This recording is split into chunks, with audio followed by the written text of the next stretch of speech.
Next on the Delaware Way, there's an idea to put a roof over I-95 in Wilmington.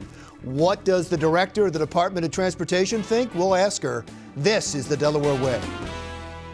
Welcome to the Delaware Way. I'm Larry Menti. $4 billion will be spent over the next 7 years on road construction projects in the state of Delaware, and possibly a roof over I-95 in Wilmington. We'll talk about all of that with the Delaware Department of Transportation Secretary Jennifer Cohan. 50 years ago, they put in I-95 right through Wilmington, and it seems like it was a big mistake because it did separate the city, and people have been trying to deal with it ever since. One of the suggestions that has come up is putting a roof over I-95 so that it could connect the city that way and have I-95 below.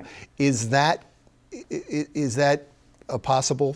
Well, and we had this conversation earlier in the office today, is that, we just heard about this recently. It is not part of the current plan to replace the existing viaduct. That's in plans to start construction in 2020.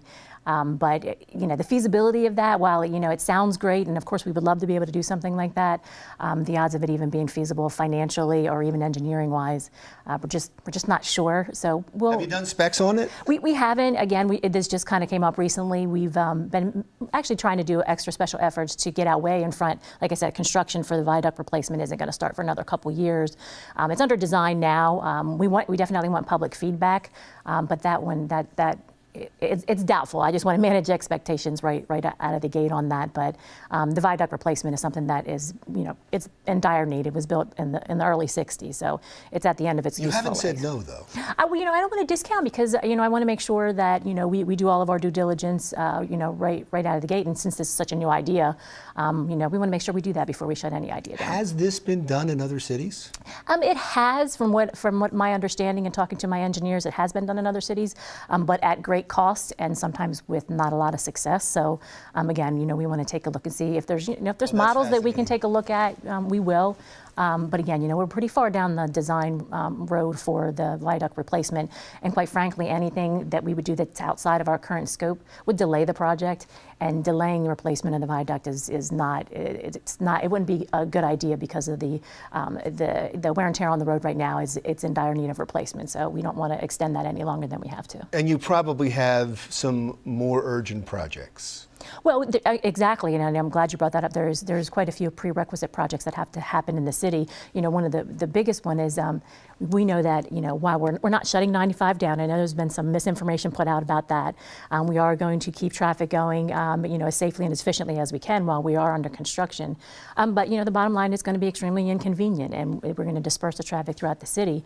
So one of the prerequisites is about $40 million worth of paving in the city to make sure that the road system inside the city is available and can take the additional traffic load. So there's quite a few prerequisite projects that have to happen first. When you do these projects, are you looking at traffic congestion as well? It seems ungodly in Delaware. So we actually have a project prioritization process where we rank projects based on their need, and safety is number one, of course. Congestion mitigation, safety, and then also the amount of traffic. We take into account the amount of traffic that are in and out in certain areas. The one good thing about Delaware is that the state owns and maintains over 90% of the roadways, but there's quite a few that we don't operate and maintain. Again, some in the city of Wilmington. We have some severe congestion in Newcastle County. We're looking at widening 273 because of that.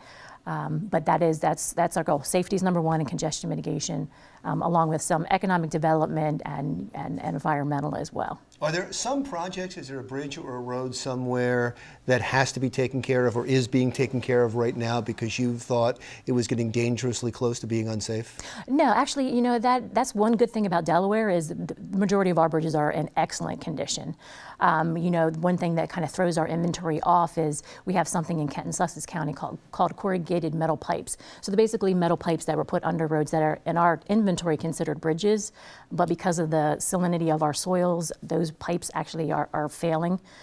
So we have to start taking care of those. So those are probably, while they're smaller in scale, are extremely important because if those pipes fail, then the road has issues. So, and which cause dips and potential cave-ins. So those are a priority. Had a problem over the last couple of years, and you could tell me if it's been rectified. Over the past couple of years, in the number of pedestrians that have been hit by cars, per capita was higher than the rest of the country. So, will that be addressed? Yeah, so in our state highway strategic plan, we have 7 focus areas. Pedestrian safety is one of them. We're doing better, but we're still, we're still not doing it as well as we need. Is it walkways? Is it sidewalks? No, honestly, it's what we need to do is we need to start separating the modes significantly. When I say separating, making sure that we have adequate sidewalks. So included in that $4 billion investment is $3 million each year over the next 6-7 years to do exactly that. Start putting sidewalks in. We know the high areas where pedestrians are experiencing crashes, and it's 40 and 13 along those corridors. So you see those projects in our project prioritization list. They actually go to the top because they're safety related. Now, I promised I'd go through these projects, and now we're running out of time. So can we do this pretty quickly? How about let's start with Newcastle? Well, so again, I encourage people to go to our website at del.gov or even download our app. You can download our app from the Google Play Store or the App Store. I mean, it has all of our projects in there.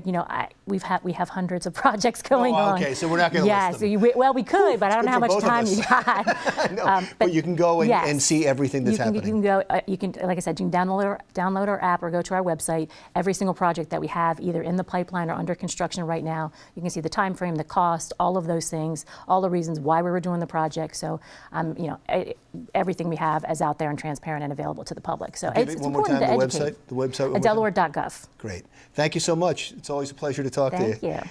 You get to work on that roof. Del.Dot Secretary Jennifer Cohan. They actually call it a cap. I mean, a cap. A cap. It's a cap, not a roof. Roof is such a makes such a better story. Sounds better, but Del.Dot Secretary Jennifer Cohan. When we come back, there's a new study out on teen driving safety. We'll talk about it when the Delaware Way continues.